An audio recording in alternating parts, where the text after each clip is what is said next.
ചിമ്മി നിന്നു.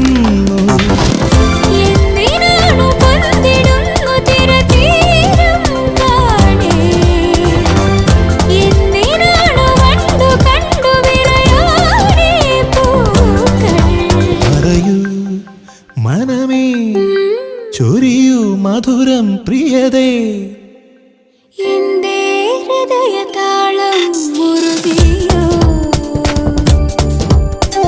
എന്റെ കണ്ണിലിളമീൻ തുള്ളി